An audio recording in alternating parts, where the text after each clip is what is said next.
సుజన రక్షణ శ్రీరామ. శ్రీరామచంద్రుడు పట్టాభిషిక్తుడయ్యాడని తెలుసుకొనిన మునిగణము శ్రీరాముని ప్రశంసించుటకై వచ్చిరి. వారి యోగక్షేమములను అడిగి తెలుసుకున్న శ్రీరామునితో, రామభద్ర, నీ కంటి చూపులతోనే లోకము సూర్యకాంతిచే పద్మం వల్లే హర్షించినది.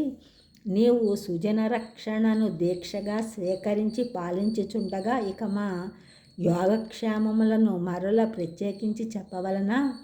స్త్రీల శీలమును పర్వతములకు వజ్రము వంటివాడు, మునుల తపస్సులను మింగివేయువాడు, ధర్మమునకు గ్లానిని కలిగించిన రావణుని నీ బాణజ్వాలలలో భస్మము చేసితివి. నీ ఉండగా మా తపస్సులను అడ్డుకొనడి దుష్టులెవ్వరు? నీవు మునుల పాలిటివాడవు అనుటకు చిన్ననాటి విశ్వామిత్ర యాగ రక్షణమే సాక్షి. నీవు లోకమును పవిత్రీకరించువాడు అనుటకు అహల్య శాప విమోచనమే సాక్షి. సర్వ సృష్టిలో నిన్ను మించినవాడు లేడు అనుటకు శివుని విల్లుని విరిచినదే సాక్షి. అసాధ్య సాధకుడు అనుటకు నీటిపై రాళ్లను తేలజేసినదే సాక్షి. సకల జీవులకు నియామకుడు అనుటకు కోతులచే మహాకార్యములు చేయించినదే సాక్షి.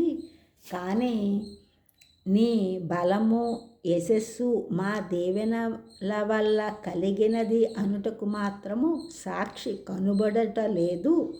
ప్రళయమేఘముల వంటి మహాకారము గల కుంభకర్ణాది రాక్షసులను నీవు సంహరించితివి. రావణాసురునికి భుజమైన తట్టుకొనవచ్చు, కానీ భయంకరమైన శక్తి కలిగిన ఇంద్రజిత్తు యొక్క యుద్ధమును ఓర్చుట శక్యమేమీ కాదు.